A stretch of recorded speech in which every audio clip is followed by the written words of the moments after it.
You're listening to Parasearch Radio, news, views and reviews from the world of the paranormal from across the UK and beyond.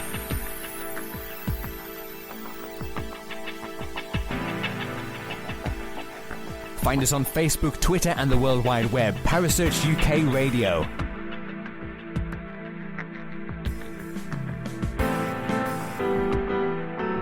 Parasearch Radio, broadcasting to the UK and beyond.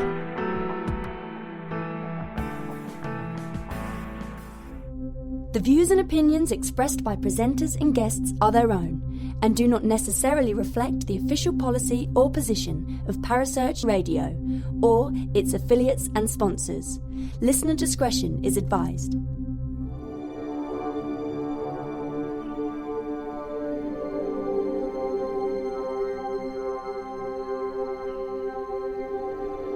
You're listening to Kerry Greenaway and Mark Manley on the Dark Mirror Paranormal Show, only on Parasearch Radio.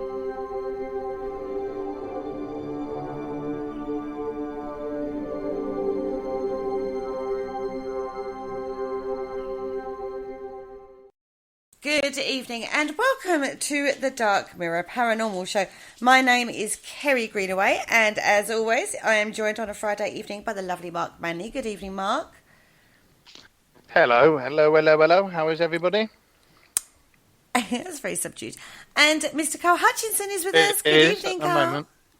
I'm doing great. I'm, as always, happy, smiley Carl tonight. Good. Now Well, that makes a change, doesn't it? Well, alcohol helps. Yeah, we're just waiting for this week's rant of the week.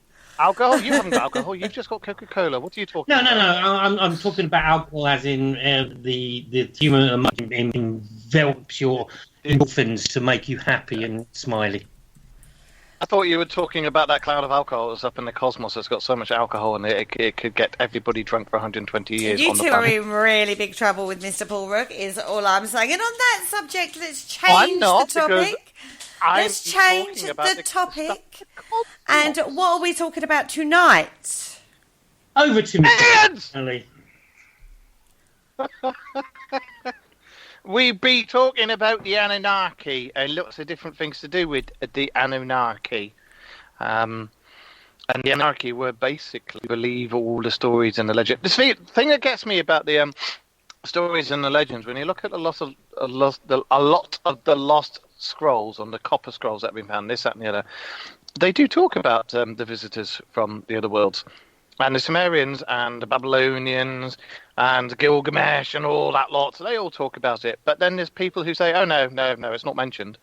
And yet when you look into it properly, it is mentioned in pretty much most of the ancient religions. Okay, so the people who created us. For everybody listening, because I can guarantee there are going to be people out there in cyberspace that are big fans of the Dark Mirror Show. They're going to be listening and they're going, hang on.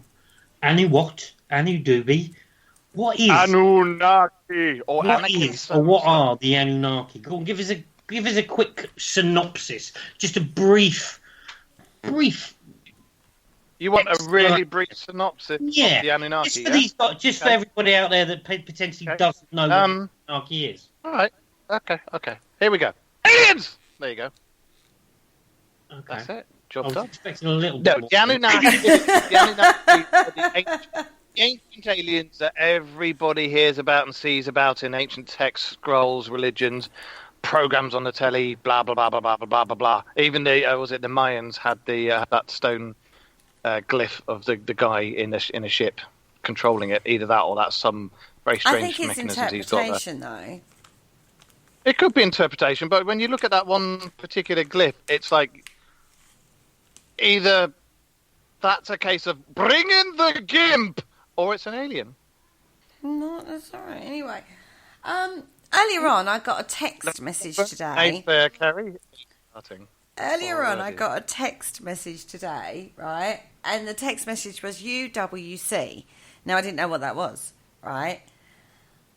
I could have interpreted that in so many different ways of what that meant. But it basically means you're welcome. Nothing bad about that, right? But it's about interpretation. And I think the problem with looking at ancient texts or making assumptions is that you had to live back in that time to understand it. And it could be lots of little things being added up to make something that it's not, through bad interpretation of symbols and symbology and artwork and stuff like that. And even down to myths and legends of what they are. I think you have to be very careful before you jump to the assumption that it's a fact. You just don't Ladies know. and gentlemen, if somebody would like to translate Kerry for me, because all I heard was nay, nay, nay, nay, nay, nay. That was all I heard was nay, nay, nay, nay, and Christ, nay. No, I am open to this, though, because I do find it quite fascinating. But I'm not saying no, I'm just playing devil's advocate a little bit, because I do think there is some weight to it in regards to, I don't believe aliens come down from outer space. This is my problem, I think. I don't think it's... rocks. Okay, I don't care. I just don't get it. Kerry, if you believe in aliens, where do you think they come from? You reckon they're already here? No, if they don't come from outer space, where are they coming from? I think they're more interdimensional, if there's anything at all. But I don't think they're getting like a little spaceship and like travel hundreds of thousands of millions of light years from the planet Nibiru or whatever it's supposed to be called. Because every 3,500 years it just happens to be closer to Earth, so they can do a bunny hop over. That is the theory of because that's the basis of the blinking Anunnaki. Carl, your rant has been taken from. No. As you did last week, Kerry's had the first rant. I'm not happy about it. I will be having a rant, but I don't know when I'm going to have it. And it will be a surprise to everybody, even myself, when I do have that rant. We should call it the Friday Night Rant Show. I was going to say that even if it's interdimensional, that's not in our own dimension, therefore is in our space. Ergo, aliens from outer space. Well, no, because it's not outer space, as in the sky above us. It's outside of our own space. But that's not... So, all right, yes, okay, you can look at it. All right, okay, yeah, I'll take that. But my God, are you feeling all right? I don't see what is... This is what you're saying, Kerry, is you believe that there's potential aliens that are interdimensional, which basically can pop in, pop out whenever they like, blah, blah, blah, blah. Why can't they have spacecraft? Yeah. What is so crazy about having a bit that potentially can warp, jump? Captain Kirk's going to be spinning in his grave about this. You know that, don't you? At the end of the day, if there are these intelligent life forms out there, why can't they have a craft? Why can't they have a cool ride? Because everybody likes their wheels. They like having the Ferraris. They like having Mustangs. They like having their kit cars, whatever. They like having motorbikes. Why can't these little grey, green, pink, yellow, purple dudes up there sitting there having Jamaican dudes, Jamaican aliens sitting there giving the old. And we all know that their alien craft is shaped like a reaper. I'm going to pimp my craft. We could have that as a concept. Dark mirror. Surely the interpretation would read better, right? From this dimension. Okay. The interpretation would be more a personification of the natural influences around them. But you look at, say, Native American cave art, or the Incas and their ruins that they put on, or even the Egyptians. Every single one of these people, these races, these time periods, or whatever you want to call them, all had a symbol to indicate something flying. That's right. A bird. A bird? The concept of flying is not unusual to them. It could not be something else. But the concept... They came from the sun. The Incas came from the air. or they came from the earth, or they came from the fire. The fire, relatively speaking, in symbology would linked to the sun. That's where these jumps of translation sometimes could possibly be askew. But why would you put a picture out or a ruin or an obelisk? Why would you put some sort of spacecraft or flying apparatus, even down to in Egyptians, where there is a certain on quite a lot of the tombs and the pyramids and the sphinxes and everything like that, there's this one particular picture which looks like a Apache helicopter gunship. That's right, yep. I've seen that, and it is only through modern eyes you would look at that and think it looks like that. Back in the day when they drew that symbol, it doesn't. It only looks like a helicopter when you actually draw around it. I've watched a program on it recently, and I sat there and I was thinking, oh, that's draw around it, and I was like, oh yeah, there's the helicopter.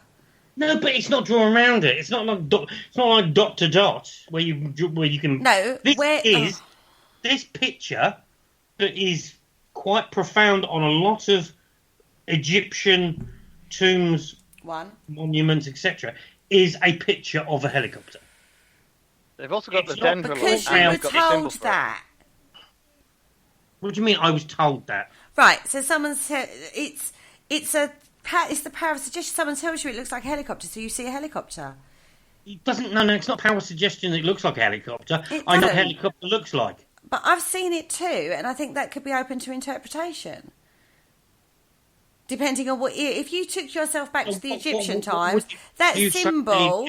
In your words of interpretation, if you took do you think looks like a helicopter? It doesn't look like a helicopter. It looks like two symbols actually joined together in my perspective. But it's not a goddamn helicopter from my perspective. I looked at that and didn't see that. I didn't see a helicopter until the programme actually highlighted it to make it look like a helicopter, the symbol, and you go, yeah, all right, okay, I can see what they're getting at. I don't What about the plane symbol that's in the same set? I think you have to go back in time and not look at it through modern eyes, because you are going to make an interpretation on what you see from your modern, everyday perspective. Okay. So we're looking at ancient symbols and ancient belief systems from a modern eye thing. It's a theory of what that could be. All right. I'm looking at an image that is on a monument in Giza, which basically shows hieroglyphics, as they were. It's not two symbols joined together. There's three different hieroglyphics that look like different spacecraft. One looks like land speeder out of Star Wars. The other one looks like a blimp. And the other one, I'm sorry, is a helicopter. One is if you look at it, looks like a plane. One does look very much like a light aircraft of some description. It's not two symbols joined togetger. No, it's in the same set. It's in the same set. And in your opinion? No, it's not my opinion. I'm looking at research here. Actually, in ancient alien theorist opinions of this, that is, a lot of people were looking at this and taking things like this as evidence that there was aliens or advanced technology that they came in contact with. All I'm saying is it's a different perspective from the ones you guys look at. I'm not saying that I'm right and you're wrong. I'm just saying it's just a different perspective.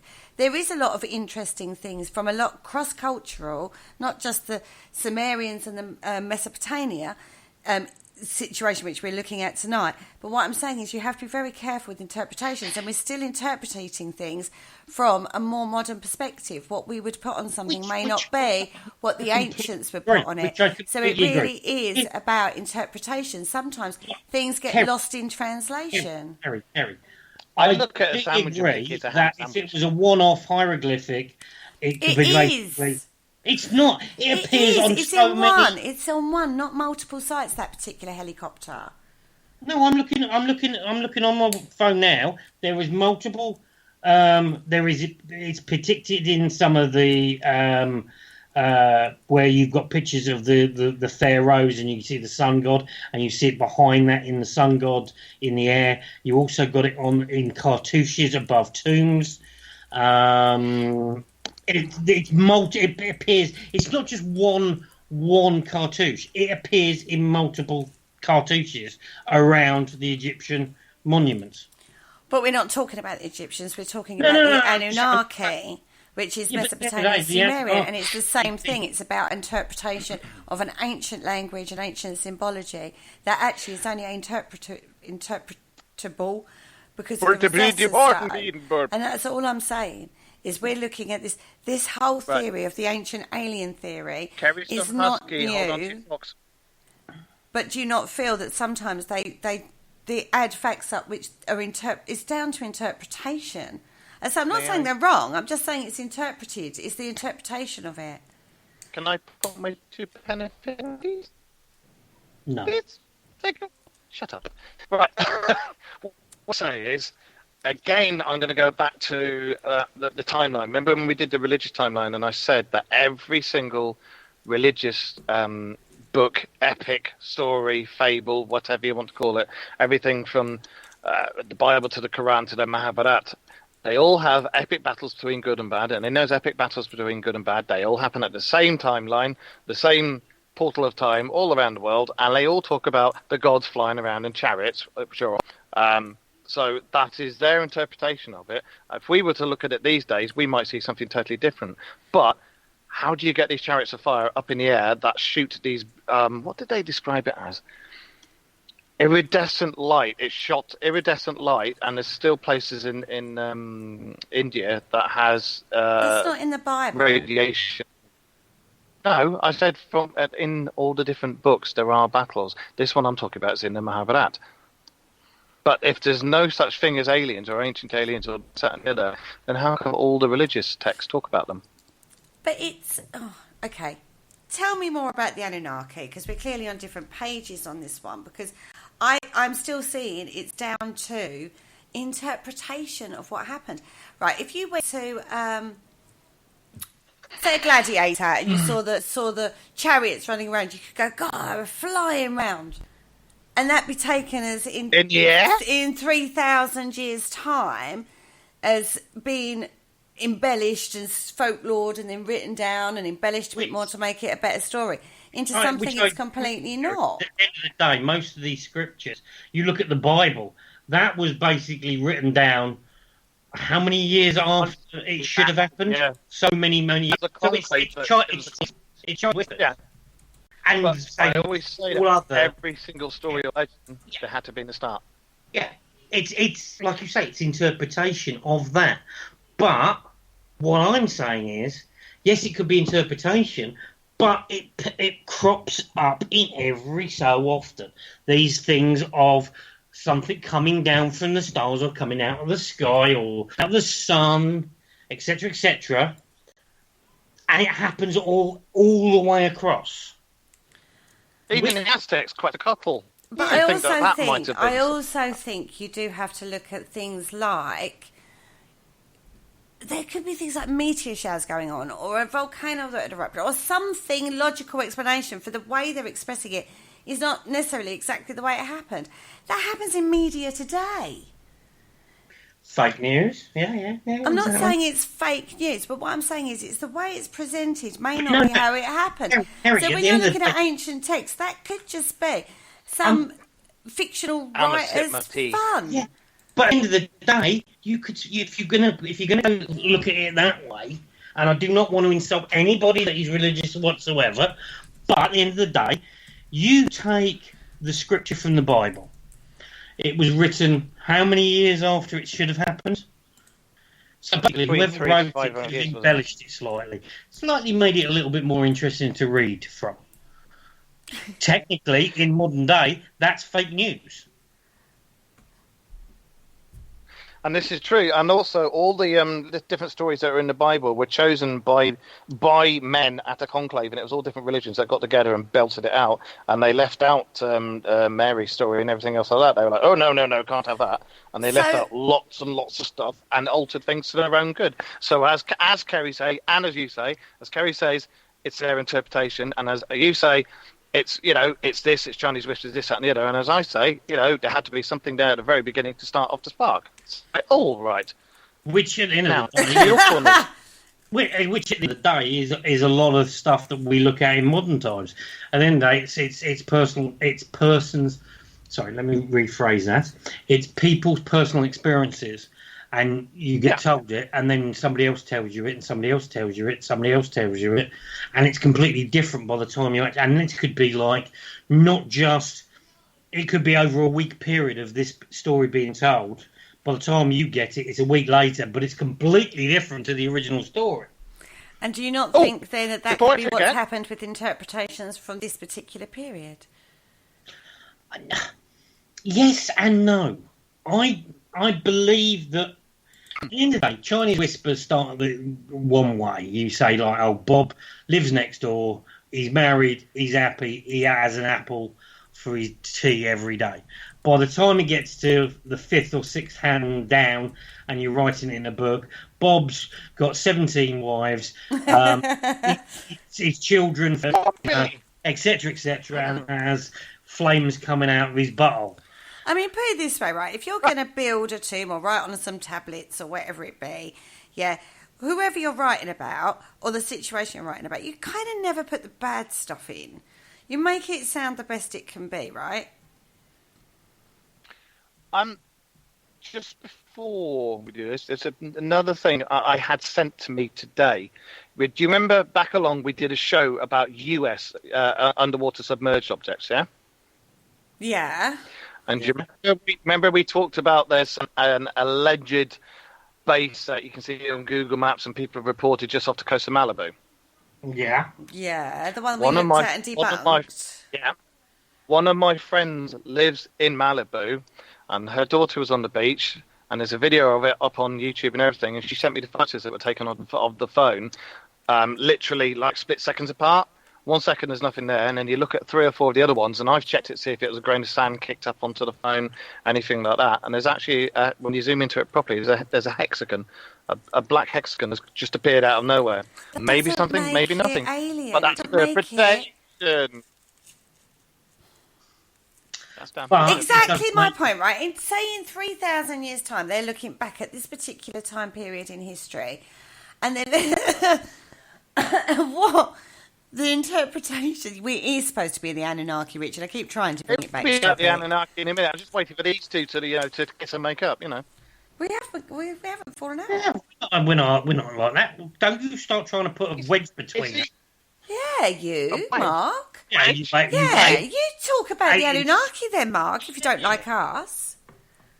Yeah. Maybe you're the alien that's come down on winged chariot that looks like a motorbike. You take off your false head and you got that ball. He's a reptilian shapeshifter. Exactly.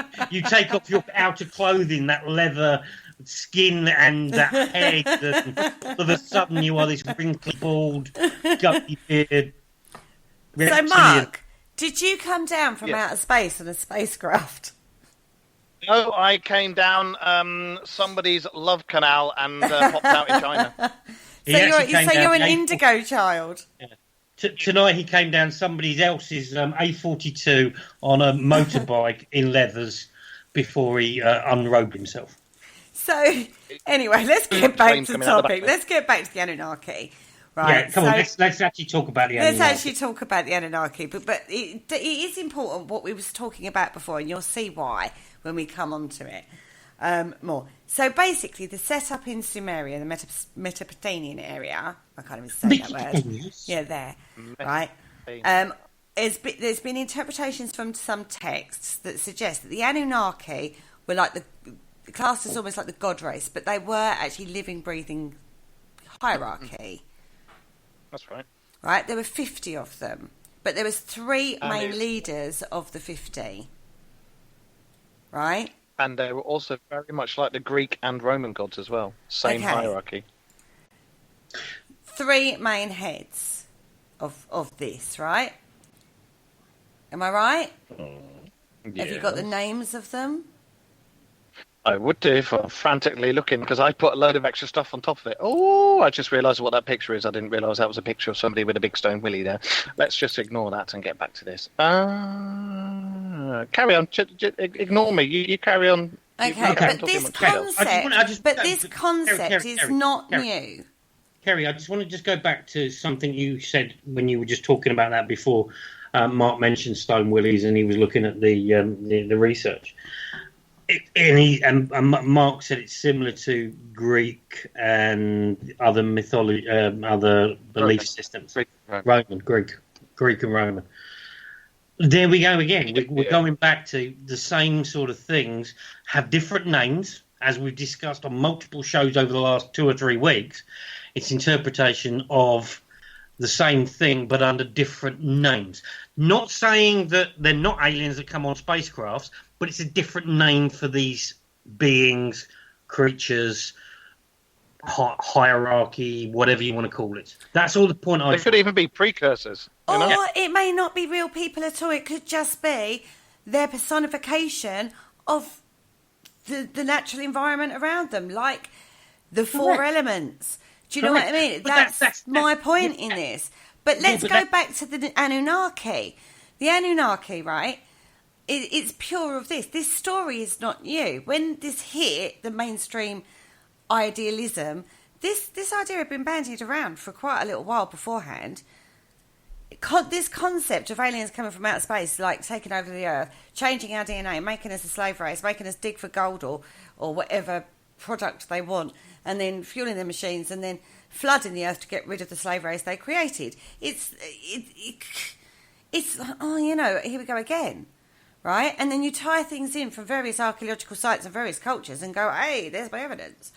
But anyway, the Zachariah stitching, let's talk about Zachariah, because this is really where this got legs, as it were.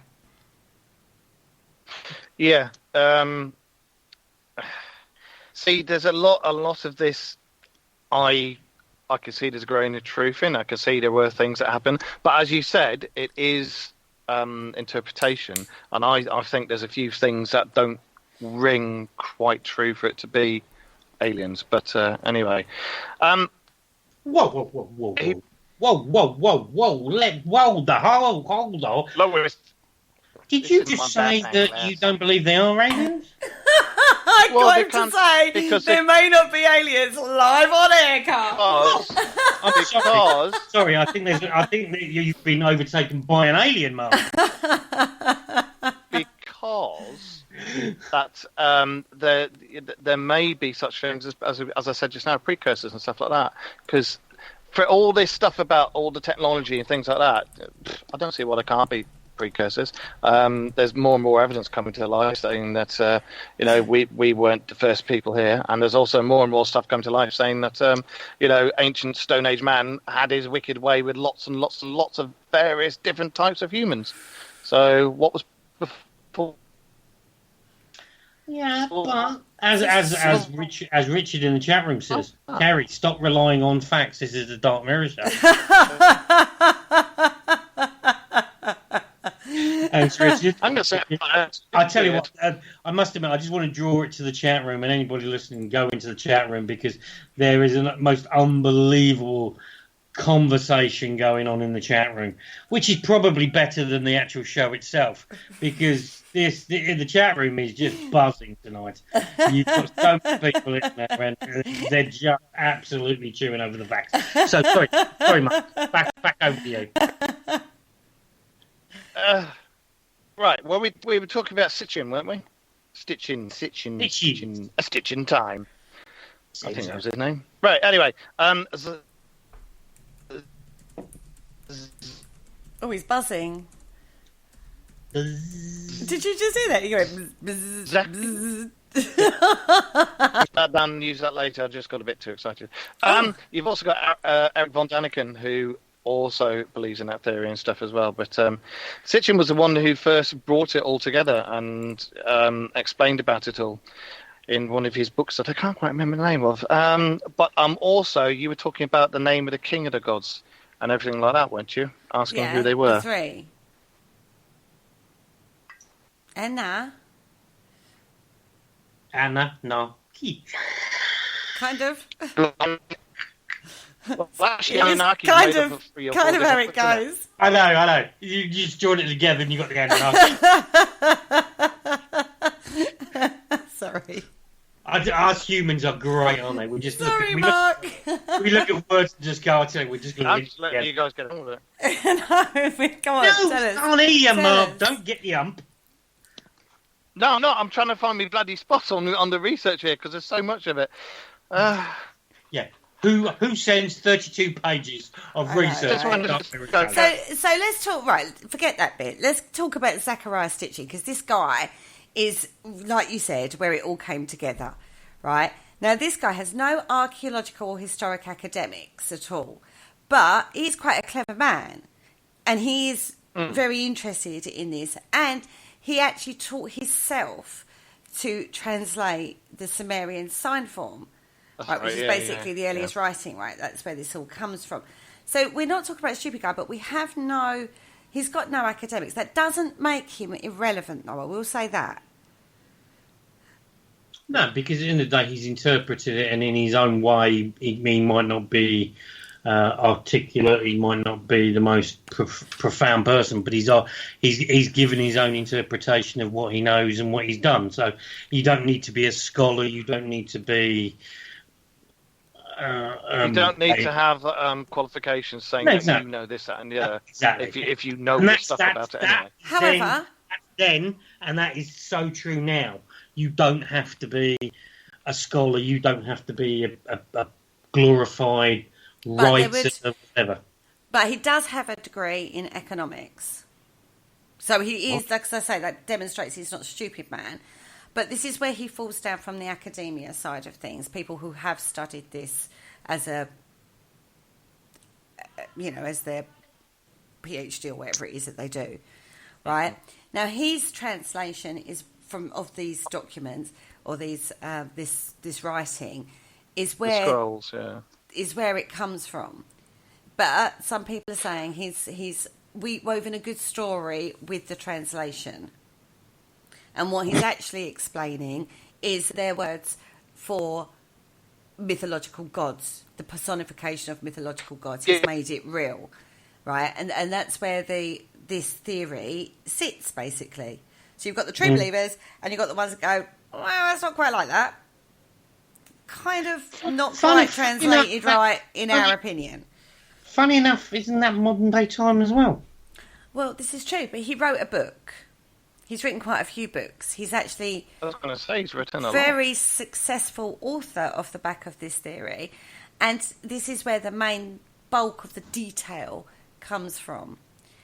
So he's not stupid at all. He's made a lot of money off the back of this. His economics came in quite handy, I would feel, in this particular situation. But he does basically what Ancient Aliens does on the television, and puts lots of images and facts together in a way that makes it seem very plausible, in the same way Dan Brown does in his books. Dan Brown goes into far too much detail about a lamp. He really does.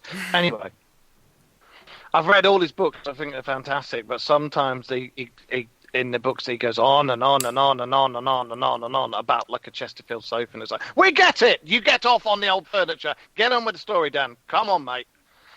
Anyway, he does. Anyway, so...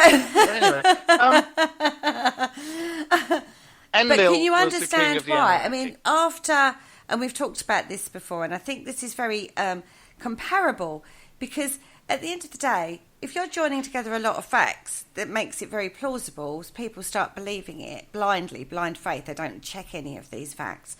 And knowledge as well. They can't translate the text themselves, but, they don't go any further with it. They sort of read it, go, oh, that sounds plausible, and this man's saying it, so it must be true. And we had this for Dan Brown. We saw it in effect in today's society, where the Da Vinci Code was released, and then all of a sudden a whole little mini ecosystem has grown up out of Taurs and, the bloodline of Christ and all that sort of thing. It researched it. It became a viable option to get in and make a quick buck. This feels a little, I don't know, it feels comparable in regards to the information that's presented. Does that make sense? Yeah. See, my again with this, Sitchin started the ball rolling. A lot of other people, as you say, either followed it and went, yeah, I agree with this, and looked into it, and then spent their lives researching it and this, that, and the other. And then you've got the other ones who sit on the fence and go, I'd check that properly if I were you, mate. And then you've got the other ones who go, nope, no such thing as aliens. Nope, you're talking about your bottom, you know. So it's just, it all depends on where you sit. I still think that for every single legend and every single story and this, that, and the other, there's a grain of truth in there somewhere. So, and it's like the cat castle. The place where the Anunnaki lived, when you look into legends of that reminds me of the Tower of Babel. It really does. But that's, again, you've got 2 or 3 things going on at the same time there. You've got the Tower of Babel, you've got the Anunnaki, and you've got the supposed place where they lived and came from. But I'm not sure about this 12th planet thing. It reminds me of other faiths and other beliefs, Mount Hades or whatever you want to call it, where the Greek gods lived. Olympus. It's the same thing. It's the same thing. Mount Olympus. Yes, yeah. Mount Olympus, whatever. Hades is the underworld. Yeah, I know. That was Zeus' brother. I'm always drawn to the underworld. And I'm not quite sure. So I don't know where to go. I don't know where to go from there. Shall I introduce the main players? The king of the Anunnaki, Enlil, and he's supposed to be the storm or wind god. And later on, I'm trying to find out who he married. Oh, hello. Also, he's also known as Bel or Baal, and Baal, I think, is mentioned in the Egyptian gods as well, isn't he? Mm-hmm. I'm sure Baal is. Anyway, Enlil and Ninlil gave birth to the moon god Nana. Nana? Nana. Really? Nana? So basically, you pair of weirdos. you've got Enlil, who's like sits there going, yes, do something now. And then you've got Enlil and Ninlil, who obviously got it on and gave birth to the moon god Nana. Hello, Nana. And she sits there eating Werther's originals, rocking in a rocking chair and stitching. Exactly, and drinking gin. And apparently in Babylonian she was called Sin. Sin is the same moon god that's supposed to be encamped at Mount Sinai, who is also worshipped by Ur and Haran, who lived with the mythical Abraham, who was basically the guy who started the Hebrews off. And you can see where this is going. The first ever thing with the religion and all the other religions, exactly as Carl said, have adopted it and taken it to their own thing. I think, my own personal thing, the technology they had, the fact they all knew about gold being a superconductor and this, that, and the other, I think they may have just been precursors. They may have had the technology to do a lot of things, but they knew far too much about the earth and about the elements and this, that, and the other, and all minerals and stuff, to possibly have been of that time or that ilk, if you see what I mean. They knew far too much to be from that time. It can't just be about, it looks shiny, it looks lovely, it's a pretty little stone, or it's exactly. It's shiny gold. We're going to use that. Well, there's got to be something. When you use gold as a superconductor, whatever energy you put in one end, you get out 100% energy the other end. That's what they used it. Maybe they actually had the trick of turning some other material into gold. Well, what we need is hence bearing the theory that it's possible to do by alchemists the world over spent. But at the end of the day, isn't that the precursor of talking to rocks and crystals? What? Isn't that the precursor to talking to rocks and crystals? No. No. Don't you bring my life into it. Why not? Because that's a different thing. That's off this planet. It is off this planet. It's not from... I'm not saying it's in saying, I've got a crystal that's... Planet? What? Gold's not from this planet? Can I... It is, but why would they want it?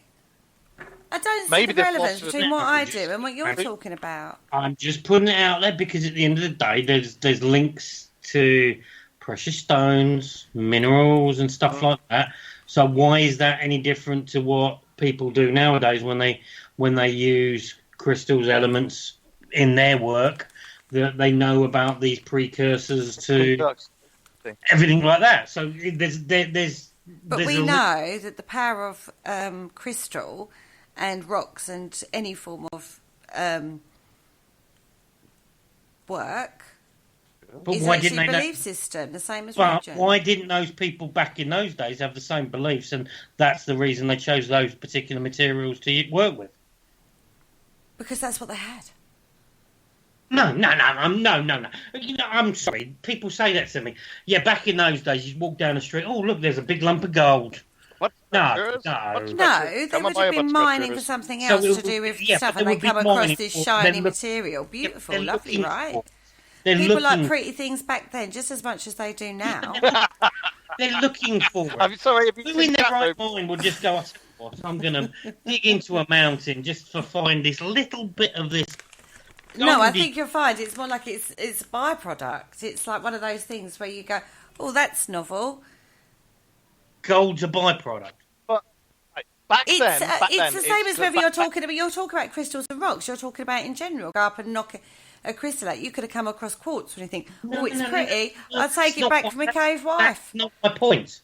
My point is, what I was trying to say was, there are people nowadays who have the belief that you working with crystals and working with minerals, it has a beneficial because they are from the planet, etc. Why can't there be somebody back in those days who had the same belief system as people that work with crystals and minerals back then realised this particular mineral, crystal, or whatever is special because it brings off its own energy, it brings off its own this, that, and the other. So why can't now and then be the same? Because we don't believe that aliens came down and want them. I'm not talking aliens. I'm talking about the people then suddenly decided gold was special. Diamonds. You have to look at it though. It's there. It's yellow. It's not. It's like the power. Don't underestimate the power of gold.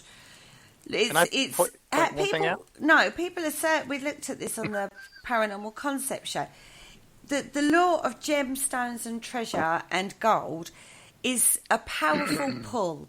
It's a powerful lure. My point is, when somebody first found in the ground gold, which, to be truthfully honest, doesn't look like modern day gold now. It's in a rock, blah blah blah, and crystals, blah blah. Why did somebody go, that's special? And also, why?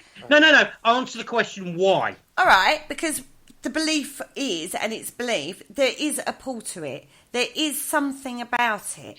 So that's the same as then it is now. A pull, but that's got nothing to do with the Anunnaki. I can't see your relevance in putting the two together. It's just a belief system, but the belief system of rocks and minerals, and this comes from a natural source. Yeah, but I'm talking. Somebody in the chat room, give me a couple of gags, please. Preferably bulk gags. Could they have been taught to believe that back then? Guys, be able to mine it. Why would you send somebody? I'll tell you what. That cliff there, go and knock it down and find this little strain of it, and potentially this could be something special. Why would somebody's brain go, I'll tell you what, I'm going to go and knock that cliff down and find this... But that's not how it starts, is it? That's not how it starts. You don't go, I'll just fancy knocking a cliff down and see what I find. God. The gold rush. The gold rush was found by gold actually being in the stream that people were picking up and seeing. Can I just point one thing out about all of this? All of this that you guys have been arguing about for the last 5 minutes. Back then, how did they have the concept of putting energy through a thin gold wire so that they get the full lot out one side? How did they know it back then? And what was the energy, and how did they have an energy that they could transfer down a wire all the way back then? There's an assumption there that it is all about energy, and there's the assumption there that's what it's about. To help transfer energy from one place to another. But it might not have been. It might have just been. Yeah, but we're talking about the Anunnaki. Oh, hello. I just Carrie. don't see the relevance of this conversation. I've been saying that all the way through. I just don't see the relevance I would of just it. like to say that Butterkiss make lovely popcorn. Yum, yum. So... We've got very different opposing views on this, as you can tell, guys. We've got very different opposing views. I think the Anunnaki were the same as like the ancient Greek gods, the ancient Roman gods, the ancient Mesopotamian gods, the ancient pagan gods. You all got the hierarchy. They all had knowledge of things that we know bugger all about. So why couldn't they have been? It's one of two things. If they really were real, and if they really did have this knowledge, they were either aliens or they were precursors. Because I mean, more and more knowledge is coming up about precursors. So they may even have zapped themselves with some weird ass ray, turned into reptiles, and gone and lived underground with David Icke. I don't know. Okay. Anyway. That's what you believe, if that's what your point of view is? Are available for birthdays and bar mitzvahs. Bring your own boxing gloves and your own rings and just set them up. Wind them up, let them go. I do watch some of these programs, the ancient alien programs, and I do find them incredibly fascinating, but I don't look beyond too much, I'm not going to lie. So for me, I also bear very in mind that it is a very one perspective, if that makes sense. And it is very biased. Yeah. I haven't done that work. I'm not going to sit here and pretend otherwise, but just from my knowledge, I just see it as an interpretation in the same way as sometimes when you're out in the field you have an experience and that's down to interpretation. It's not actually paranormal activity. Which is the whole point of us talking about this tonight. Is it's our own personal interpretation of certain situation. If everybody believed in the same thing, it'd be a very, very boring life. Can I also, something else I've just noticed, that in the ancient Mesopotamian ones, they talk about, and Sumerian stuff, they talk about Gilgamesh and the trials of Gilgamesh and everything. When you read those trials and this, that, and the other, very, very similar to Heracles and the trials of, or Hercules, everybody knows him. Very, very similar. And as I said before, the Anunnaki, gods, aliens, whatever, almost identical to the Greek ones, almost identical to the Roman ones. So I'm going to sit on the fence and drink my tea, because it could either be ancient aliens or it could be precursors. But I certainly don't think they were normal people. They had knowledge and technology. That's the thing. That's the thing, though. No, Mark, I agree with that. That's the point I'm trying to point, is that there's these people. But they might not be people. They could just be personifications of... Kerry, shush, somebody gaga. Sorry. Anyway, you were saying, Carl. Kerry, shush. I was just saying, but that is the interpretation. You have these people back those days where, to be truthfully honest, most of them were either shuffling around in caves going, ugh, ugh, bang, bang, bang, drag woman in cave, didn't know what was going on, and then all of a sudden they've progressed. Were they guided? Is it like religion in modern day times? You see the light, you look at the light, I'm going to teach you the ways of living. You're going to come out of your caves, you're going to sow the ground, you're going to do this, you're going to build these amazing temples, and you're going to pray to the gods that come out of the sky. People wouldn't just go, I'll tell you what, I'm going to build a massive big stone pyramid, which is impossible to build back in those days, for the hell of it. I think just because we don't know how they did it doesn't mean to say that it was alien intervention. Back along, we just don't know yet. People had knowledge that when you look at the area where they were and this, that, and the other, they shouldn't have had. And it was knowledge that they shouldn't have had even a few hundred years later. It was knowledge that was only just started to appear a few thousand years later. So what I'm trying to say is, it definitely wasn't the locals. Local shop here. They had knowledge they shouldn't have had. So yeah, exactly. So they either came from another dimension, either came from outer space, or were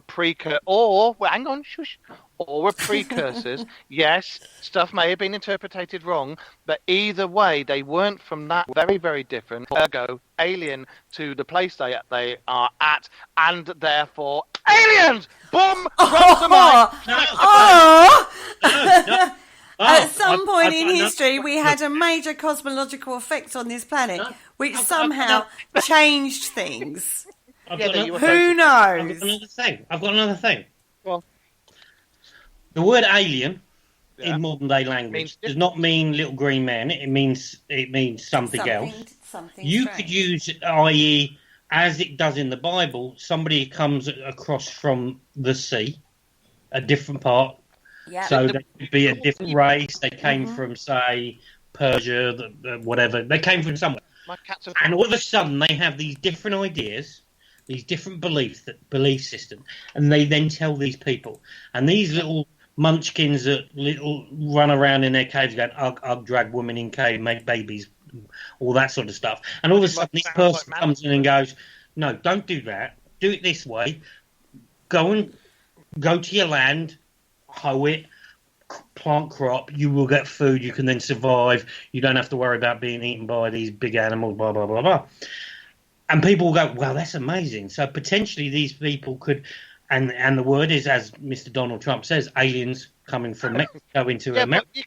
But you can't use him because he is part alien. Because I mean, he's got the DNA of a potato and a what's it. So you know. Yeah, but at the end of the day, anybody that's got hair like that is definitely an alien. See, in my head, I've got a tornado. I've got a Wizard of Oz scenario going on here. That tornado picks up some people and then just drops them into a different place. That sounds more plausible to me, actually. No, I get that, but where did that knowledge originally come from? And from the cosmological effect that we had. It was all part of the same thing.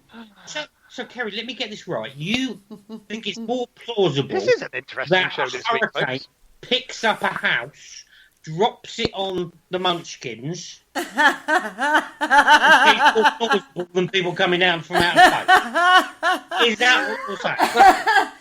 No more batshit crazy than saying aliens came from outer space and our DNA. Panspermia gone mad. As Jeremy Paxton does on interviews, I'm going to push you for an answer, Kerry. Is that what you believe? And I'm saying it's no more batshit crazy than what you're saying. No, that's a politician's answer. We're not a politician. We're not politicians. Do you believe that it's more plausible that a hurricane picks up something, drops it somewhere, they survive, then they teach these other people to do stuff? That sounds more plausible to me, yes. So that's more plausible than somebody coming down from outer space. Coming from outer space, yeah. Wow. That's more plausible than we had precursors who had very vast knowledge of what we've got now. There was a big catastrophe, it died out, every single religious text about the floods. That killed everybody else. There's not that many people in modern day circumstances who has basically been into a hurricane, got dropped somewhere else. You've never been in Kerry's front room after Kerry, have you? I was going to say, every Saturday night that happens right here. Yeah, I've seen it. That's different. I'm just trying to get my head around this part of Mother Nature of hurricanes, tornadoes, picks people up. They survive this vortex of 100-mile-an-hour winds or whatever, gets dropped in a little place, they're completely unhurt, and then they teach other people. Oh my God! Okay, so no different from someone travelling from millions of light years away, overcoming lots of situations like radiation and warp speeds and stuff like that. Otherwise, they'd be really old by the time they got here. And then managing to break through our environment, which doesn't get seen when you're looking at satellite body feeds. Not if they were precursors. Oh, my God. It's the answer for everything, though, isn't it? Oh, not if they were precursors. Not if they were the Anunnaki. Not if they were this. Not if they were that. That is a belief system thing. You said interdimensional beings as well. So that's outer space. I just think that's a twist on words. If you said outer space to anybody, their assumption is from outer space. You're not going to get someone go, oh, yes, there's multi-dimensional spaces that we all call them. They're not going to do it. It's your interpretation of the word. Again, we're back down to interpretation of the word. And boom, it shows you how easy it is. And oh, my God, I rest my case. Didn't you? Prime Minister, boys and girls. No, I'm sorry, Boris Johnson's an alien. He's Donald Trump's love child. What are you on about? He's a morph. He's a clone image of Donald Trump. So even down to the same hair. No, so what are we talking about next week? No, what fascinates me about talking about this subject with my two other colleagues, because it does invoke a lot of passion about it, because people have these. Yeah, because we've all got our own beliefs. We've all got our thing. My philosophy, and I've always had this belief, is it's a very sad existence to believe we're the only intelligent life in the whole of the universe. Exactly. We're not talking about this universe, we're talking about other universes, we're talking about millions of possible alternative universes, whatever. If we are the only intelligent life, we are screwed. I'm not saying that. All I'm saying is I don't believe they've come and visited our planet. I think Why not? I think the idea of other planets... Hold on, let me finish. I think no, because this is an important point. That our planet is amazing, and if that is recreated in an if we have got other planets with intelligent life, we haven't travelled to other planets with intelligent life. So what makes you think that they would do it to us? It's a massive assumption, but I do think that there would be life on other planets. I just don't believe the travelling bit. That's the bit I have issues with. Can I give you a scenario? I can guarantee, and we're going to cross into one of my favourite subjects now. Oh no! Flat Earth. Oh no! It doesn't exist because cats would have knocked all the crap off. No, I'm just saying. These people, back in the day, we lived in our own little in our own little bubble, and then all of a sudden somebody said, "I'll tell you what, we've got this water around our little island. Let me go and travel. Let me go and see where it goes." So they got on a ship, they found the new continents, they found Africa, they then found America. So what is that different? If you blow that out into a bigger scenario, if you've got people that are on, or not people, I'm going to rephrase that, different species on a different planet who look at it, who have been progressing their knowledge more than what we are, we could be like a bubble of we could be like a newborn compared to these guys. They've been living.